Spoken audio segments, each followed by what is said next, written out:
Welcome to Heartbreak Chronicles. I stood in the bedroom doorway and watched as Sarah was meticulously tracing her eyebrows at the vanity. The perfume she chose today smelled even stronger than usual, and that expensive aroma filled the room. After 10 years of marriage, the woman who had once made my heart sing was now only stirring up deep suspicion in me. Another book club party? I asked, trying to keep my tone calm. Sarah's hand paused slightly, but quickly resumed applying her lipstick. Yes, dear. You know how much I love literature. I forced a sneer. Passionate about literature? Sarah hasn't voluntarily opened a book since college. Her sudden interest in reading happened to begin at the same time as these frequent nights out. I'm not stupid. Of course, I responded calmly. What book are we discussing tonight? Dostoevsky? Sarah laughed. That silver bell laugh that used to fascinate me but now stings. Oh, James, you know I prefer contemporary writers. We're going to talk about that mystery novel that's been so hot lately. I nodded, pretending to be interested in this while my mind raced. As Sarah turned to get her clutch, I noticed a flash of purple on her wrist, hidden by an ornate bracelet. New jewelry? I asked casually. Sarah's smile momentarily froze for a second. This old thing? I've worn it for a long time. You bought it for me, remember? I hadn't bought one, but I went along with what she said. Ah, yes, it suits you. While Sarah was busy with her final preparations, I quietly placed the GPS tracker in her handbag. It was a precaution I hoped I would never have to take, but the signs of her deception left me no choice. After Sarah left, I retreated to the den and pulled out the credit card statement I'd been reviewing lately. Those spending records from Cartier and the Ritz-Carlton stood out like a beacon of betrayal. I neither authorized these purchases, nor did Sarah ever mention them. I was about to call my trusted private investigator, Rebecca, when the doorbell suddenly rang. Opening the front door, I found Nathan, my oldest friend and most trusted confidant, standing there with a concerned look on his face. James, he greeted, his brow furrowed. I happened to be in the neighborhood and thought I'd stop by. Is everything okay? I invited him in and appreciated his presence. Nathan, you've come at the right time, and I'm in need of your advice. We sat down in the den and I poured us each a glass of whiskey. Nathan listened intently as I stated my suspicions and gathered evidence. A GPS tracker? Nathan raised an eyebrow. That's a pretty serious move, James. I took a sip of my wine, savoring the burning sensation. Something's not right, Nathan. The lies, the unexplained expenses, these mysterious book club meetings. I need to know the truth. Nathan nodded slowly. What are you going to do if your suspicions are confirmed? Then I will do what is necessary, I replied, my voice cold and firm. I will not allow myself to become a laughingstock. Nathan, if Sarah betrays me, she'll learn that actions have consequences. My friend watched me for a moment, then nodded. I understand. You know, no matter what happens, I've got your back. Have you considered the legal implications if things go bad? I laughed. That's why I'm glad you're here. Your legal expertise may come in handy in the days ahead. Just as we were discussing various possible scenarios and strategies, my cell phone vibrated. It's a text from Rebecca. GPS activated, target on the move, not headed to regular meeting place. I show the message to Nathan and feel the anger in my chest curdling into a hard knot. Looks like we're about to uncover the truth, I said as I stood up. Want to come along on a little adventure, old friend? Nathan stood up, determination written all over his face. Lead the way, James. Whatever we find, we'll face it together. As we left the house, I felt a cold resolve settle in my heart. Sarah has made her choice. Now it's time for me to make mine. Whatever awaits ahead, I am ready to face it head-on with unwavering determination, with those who truly support me by my side. The night air was crisp, and Nathan and I got into my car. I opened the GPS tracking app and watched the blinking that represented Sarah's location. She did head towards the outskirts of town instead of where she usually went.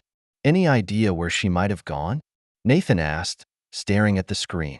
I shook my head. I don't know, but we'll find out soon enough.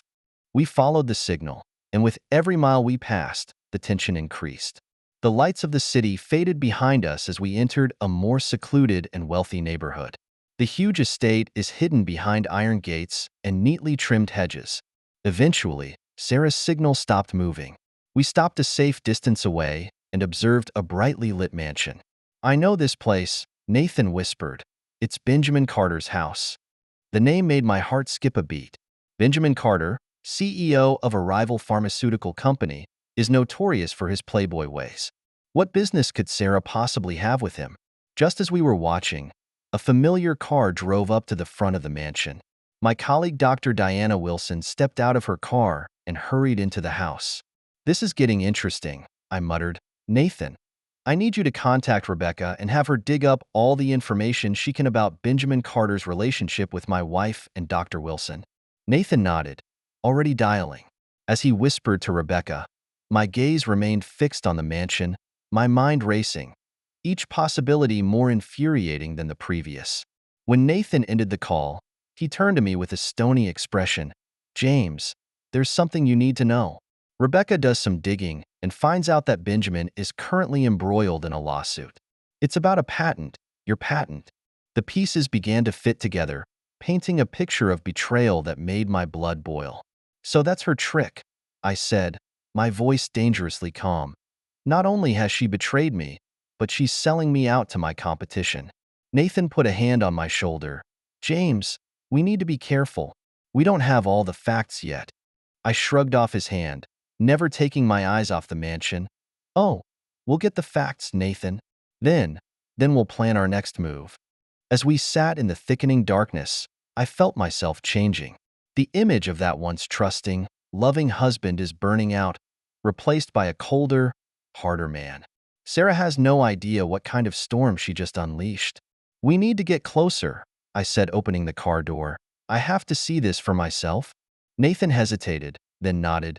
"Okay, but we have to be careful not to risk being discovered." We moved towards the mansion, always hiding in the shadows. As we got closer, I noticed a hole in the security system, just the kind a professional investigator like Rebecca would exploit. With Nathan on sentry duty, I managed to bypass the perimeter alarm system and enter the compound. Moving quietly along the side of the house, we found a half-open window. Voices drifted out of it, and my heart clenched as I heard Sarah's laughter. But it was the next sound that really shocked me. "Come on, sister. Take it easy." James didn't notice anything. I froze in place, disbelief sweeping through my body. That voice belongs to my brother Kevin, the so-called artist I've been sponsoring for years, in cahoots with my wife. Recognition of the voice flashed in Nathan's eyes as he placed a steady hand on my arm. We listened intently as the truth of the betrayal unfolded before us. "I still think we're moving too fast," Sarah said, her voice tinged with a hint of concern. "What if James finds out?" "Relax," Benjamin's smooth voice responded. "By the time he realizes what's happening, it'll be too late. We'll control his research, his patents, everything. You and Kevin will be clothed and fed, and I'll finally get to crush that smug bastard." "What about me?" Diana's voice interjected. "Don't forget I'm taking a huge risk." "Your role is vital, Diana," Benjamin assured. "To continue to provide us with information on James' lab from the inside. Once we destroy him professionally, you can take his place. Everyone gets what they want." "I've heard enough."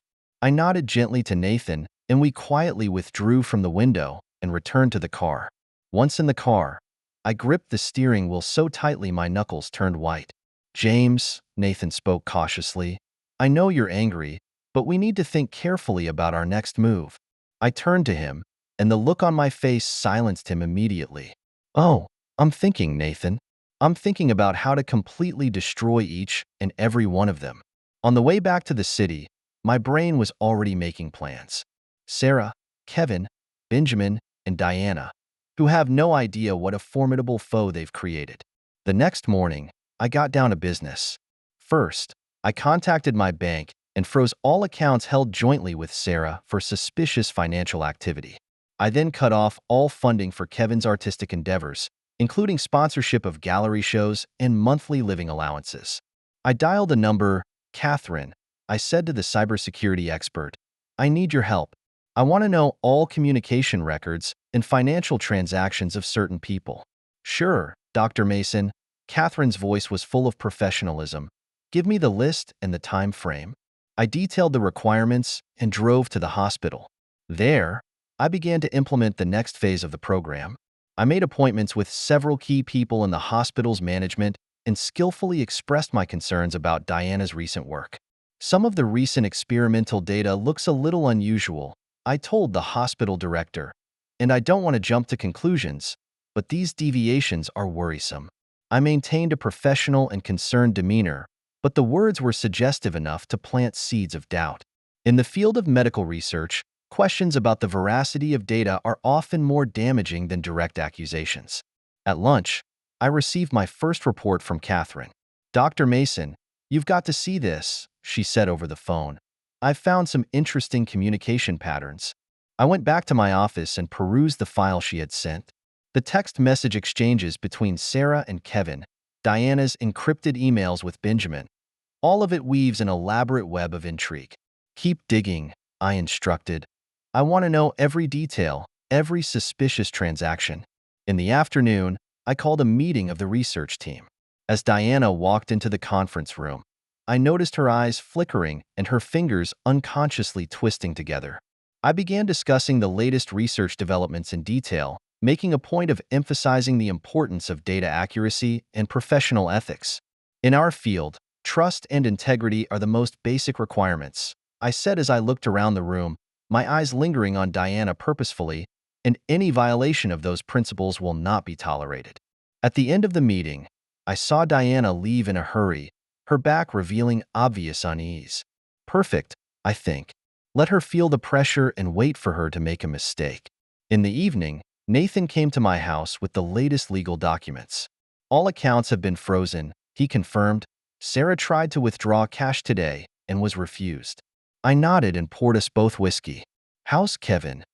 The gallery has received word that it has canceled his show for next month. Without your financial support, he will soon be in financial crisis. I take a light sip of wine and let the satisfaction spread through me. Very good. Benjamin and Diana are next. Catherine sent in some interesting findings, Nathan said, opening his laptop. It looks like Diana's been modifying the experimental data, and Benjamin's company has made a series of questionable financial transactions over the last 6 months. I went through this information and am already thinking about how to utilize it. We need more evidence to be sure. Rebecca also made a new discovery, Nathan added, when she snapped a photo of Sarah and Kevin on a date at the Ritz-Carlton. Want to use that evidence now? I shook my head. Not yet. Let them think they're safe, and when they get loose, we'll deliver the killing blow. Looking out the window at the city at night, I felt a cold sense of satisfaction. My plan is unfolding step by step, and every betrayer will pay for their actions. This isn't just revenge. This is a calculated punishment, and I'm going to make sure they never forget the consequences of betraying Douglas Mason. Over the next few weeks, my plan began to show results. Every morning, I checked the news and followed the stock movements of Benjamin Carter's company. Evidence provided by Catherine was anonymously submitted to the SEC, triggering a full-scale investigation. Carter Pharmaceuticals' alleged financial fraud, SEC launches investigation, were the headlines that began appearing in major media outlets. I watched Benjamin's company's stock fall deeper and deeper every day, and it felt like watching a well-choreographed opera unfold. Diana showed up at my office door one afternoon. She looked haggard, with dark circles clearly visible under her eyes. James, her voice was shaking. Can we talk? I gestured for her to come in and sit down, continuing to focus on the paperwork in my hands. Let her wait, and let the pressure continue to build. I need to confess something, she finally spoke. I made a terrible mistake. I looked up with a professional and detached expression on my face. What mistake, Diana? Her hands twisted together in her lap. About the research data. About Benjamin Carter. I was coerced. Go on. My voice was frighteningly calm. Tears began to pool in her eyes. They promised me a better position, more money. But I didn't think it would come to this. Now the SEC is investigating and everyone is questioning the veracity of the data. I'm scared, James. I let the silence spread through the room, watching her fidget in her chair. You know what's important in science, Diana? She looked at me confused. It's integrity, I continued. Once you lose it, you lose everything. I'm willing to testify, she snapped, about Benjamin's plans, about everything. Please, help me. I stood up and walked to the window. Write it down, every detail. And then maybe we can discuss your future. When Diana left, I immediately called Nathan. Diana broke down, just as we expected. Prepare the conference room. It's time to gather everyone. The next day, I received Rebecca's report. Sarah and Kevin's lives have been thrown into jeopardy because of the asset freeze. They had to cancel all their lavish spending and Kevin's gallery show all but fell through. You should see this, Rebecca said on the phone. Kevin tried to borrow money from a couple of his regular patrons and was turned down. Apparently, someone revealed rumors of plagiarism in his work. I smiled and thanked Rebecca for her work. It's time to close the net. I chose a Friday afternoon to set up a meeting at Nathan's law office. I stood in the spacious conference room and waited for them to arrive. Sarah is the first to come in. Her designer bag has been replaced with an ordinary handbag, and the carefully maintained exterior is starting to crack. Kevin followed her. His artist look now looking more like a deliberate disguise. Diana arrived last, choosing to sit farther away from the others. Thank you all for coming, I spoke, an icy politeness in my voice. I'm sure you're all wondering why you've been called here. James, Sarah stood up. This is ridiculous. You can't just freeze our assets, it's illegal. I smiled, the kind of smile that doesn't carry any warmth. Illegal? Funny you should mention that word, Sarah. Nathan, please distribute the information. Nathan began distributing folders. The air in the room seemed to freeze as they flipped through the folder. What are these? Kevin's voice lost its usual arrogance. Evidence, I said calmly. Detailed bank records showing how you misappropriated my funds. Communication logs to show your conspiracy. And, here's the best part. I paused and watched their faces turn paler. Diana gave testimony detailing how you planned to steal my research and destroy my career. You can't do this, Sarah's voice was shaking. We can talk. Talk? My voice suddenly became sharp. Talk like you did when you were plotting behind my back? Talk about it like you and my brother did when we were dating at the hotel? I opened my laptop and played the recording of the conversation I'd overheard outside Benjamin's mansion. As their own voices echoed through the room, I saw the last vestiges of resistance fade from their faces. You think you're so smart, I continued, that you can manipulate me and betray me without consequence. But you are wrong, very wrong. I walked to the end of the conference table and braced my hands on the tabletop. Benjamin Carter is now facing a federal investigation and his company's stock has lost half its value. Diana, the medical board's investigation of you will begin next week. As for you two, I looked at Sarah and Kevin. I'm sure you felt the financial sanctions. But that's just the beginning. What do you want? Kevin finally asked, frustration in his voice. I don't want anything, I replied. I just want to make sure you understand the price of betrayal. Sarah, the divorce papers are ready. You won't get any property thanks to the prenuptial agreement you signed yourself. Kevin, your artistic career is over. No one would collect the work of a plagiarist. You can't just ruin our lives. Sarah screamed. I turned to her, my eyes cold. No, Sarah. You're the ones who ruined your lives. I'm just making sure you suffer the consequences you deserve. I signaled Nathan, the meeting is over. My attorney will contact you to discuss follow-up details. I suggest you all get good legal representation, and trust me, you're going to need it. As I turned to leave, Diana spoke up. Wait, James. I've cooperated. You said you'd help me. I stopped but didn't turn around. Yes, Diana, your cooperation will be taken into consideration. But don't expect to get out of the punishment altogether. Betrayal is betrayal, no matter what amends you make later. As I left the conference room, I heard Sarah's sobs and Kevin's pleas from behind me, but they no longer touched my heart. I'm not the same person who is easily manipulated by my emotions. They would soon realize that this was only the beginning of the punishment they were about to face. The date for the divorce hearing has finally arrived, the final presentation of months of legal wrangling and preparation. Early in the morning, I stood in front of the full-length mirror in my bedroom. carefully organizing every detail of my dark gray tailored suit. I bought this suit on a better day when Sarah still said it was her favorite suit I'd ever worn. Now that I think about it, maybe that was one of her lies. Nathan stood beside me, his briefcase on the bed, filled with evidence of Sarah's infidelity and financial misconduct. We spent months organizing these materials to ensure that each document would stand up to the scrutiny of the court. Ready? Nathan asked in a low voice as he examined the paperwork. He wore his most formal dark blue suit today, which was his standard when it came to important cases. I adjusted my tie one last time and saw in the mirror a calm and determined man, more ready than ever. Let's end this. On the drive to the courthouse, the city was waking up from the early morning mist. It was a clear day, sunny in a somewhat ironic way. I was reminded of my own wedding day when it was such a nice day too. Fate always likes to play jokes like that. The court building is solemn, its Romanesque columns symbolizing the majesty of justice. As we walked into the courtroom, I immediately noticed Sarah sitting next to her attorney.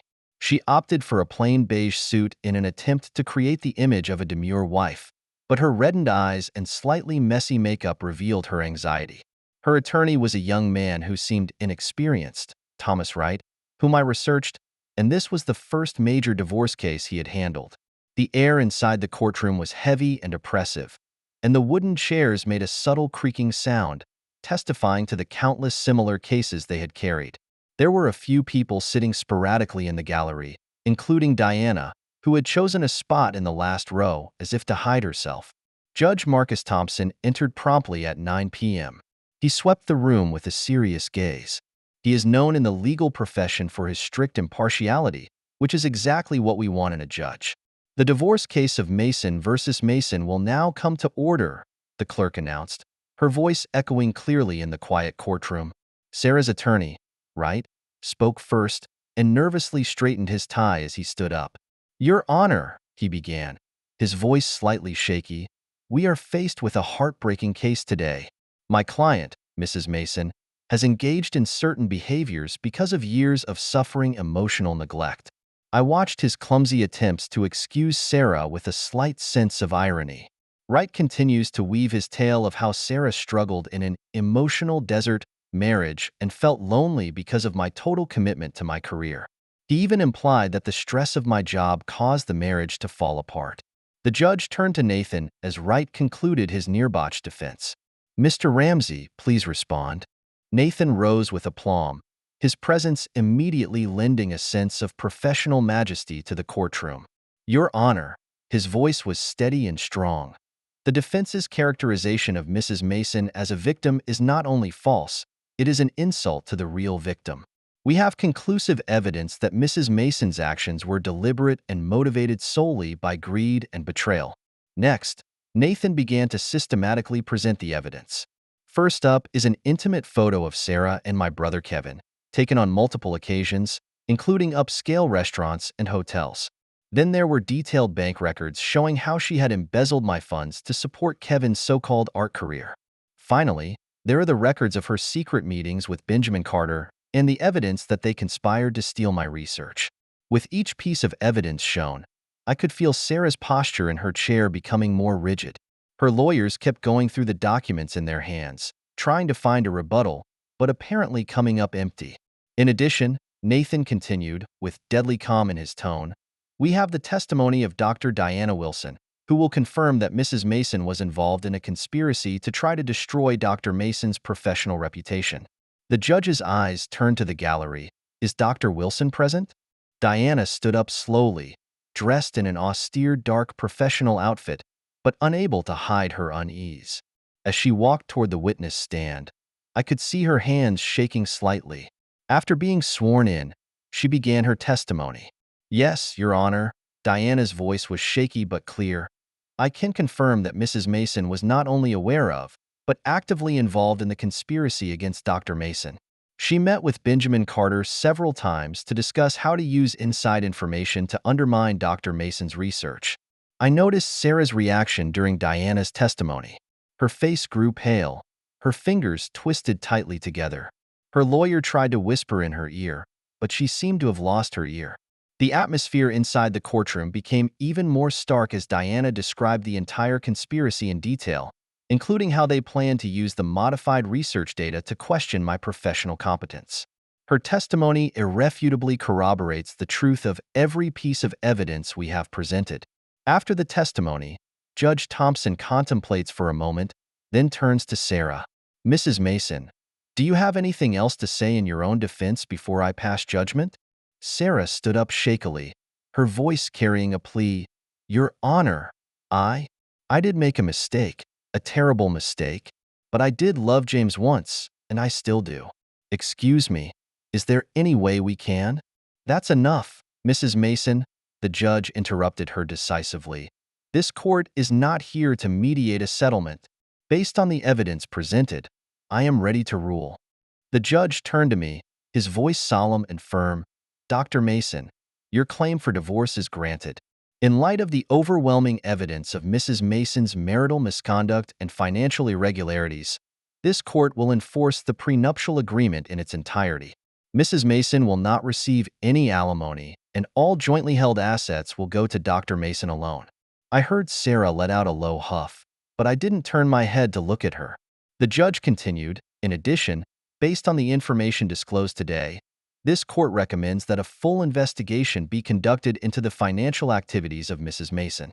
Mr. Ramsey, please ensure that all evidence is received by the appropriate law enforcement agencies. Yes, Your Honor, Nathan replied calmly. When the judge called a recess, I stood up and straightened my suit. That's when Sarah suddenly rushes towards me. Her eye makeup has been washed away by tears, and she looks both wrecked and desperate. James, please, she pleaded, grabbing my arm. Can't we start over? I'll do anything. I just ask you to give me a chance. We used to love each other so much. I calmly removed her hand. No, Sarah, it's over. You made a choice, and now you must take responsibility for it.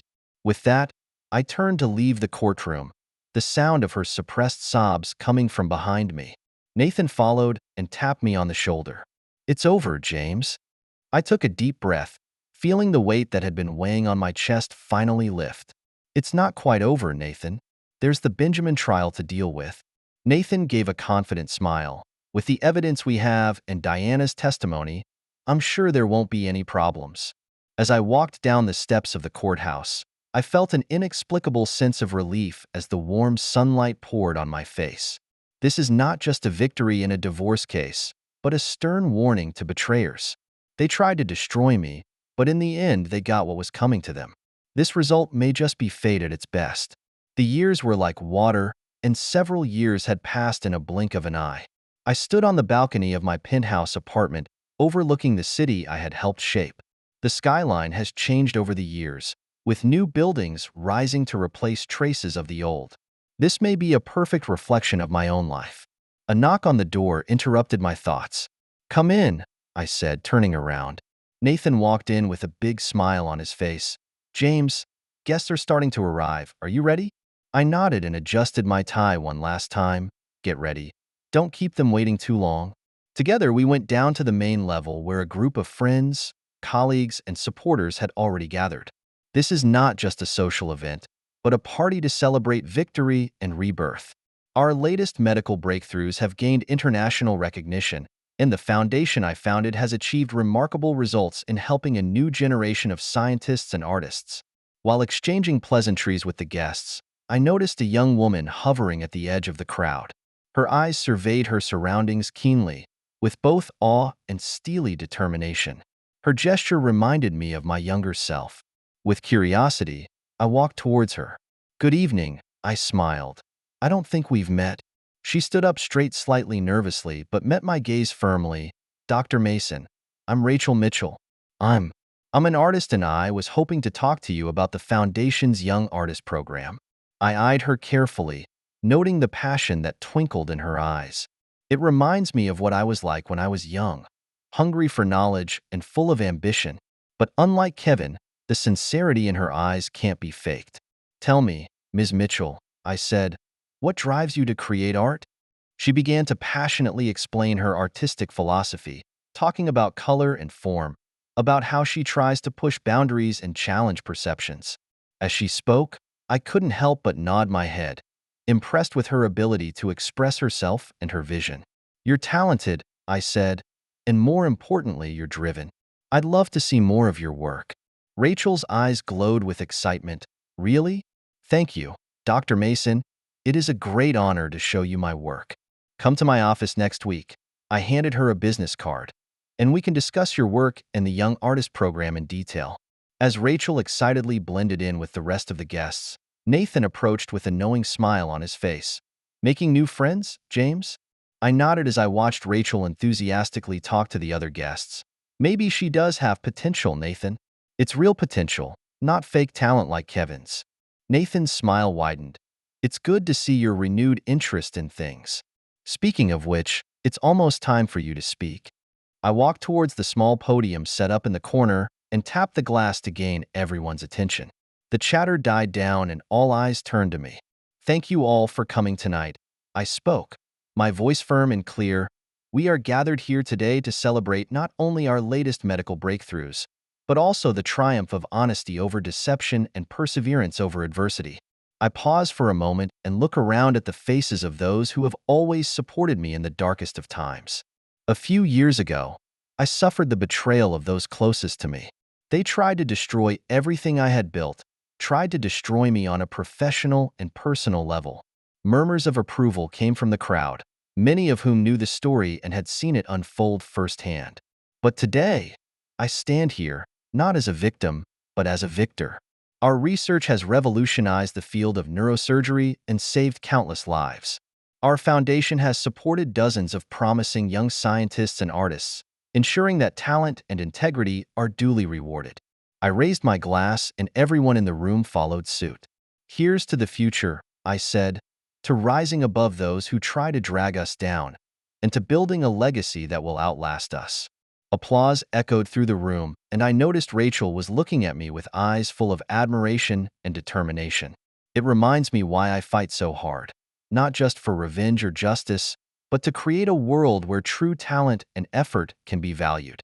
The party lasted late into the night, and when the last guests were ready to leave as well, Nathan and his wife Julia stayed behind.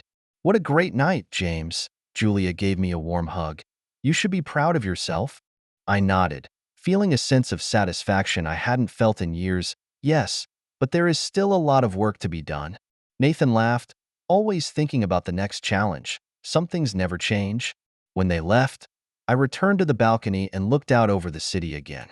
The lights at night twinkle like stars, testifying to human ambition and perseverance. My phone vibrated with a message from my sister Amy. "Watched your presentation online. Proud of you, brother. You've come so far. Love you forever." I smiled, feeling a warmth well up in my chest. Amy has been a pillar of support for me through those tough times more than she could have ever imagined. As I prepared for bed, I saw my reflection in the mirror. The man in the mirror had indeed aged some. The hair at his temples had begun to gray, but his eyes were clear and determined, no longer carrying the burden of betrayal. Sarah, Kevin, Benjamin, and Diana come to mind. As far as I can tell, they're all trying to rebuild broken lives. But I no longer feel anger or regret. They made their choices and I made mine. Ultimately, I didn't just survive their betrayal, I thrived in it. I've become stronger, more focused, and more determined than ever. Like a phoenix reborn from fire, I spread my wings, ready to soar higher into the heavens. As I lay in bed, my mind was already thinking of new ideas, new challenges. The future unfolded before me, full of possibilities, and I was ready to hold on to it with both hands.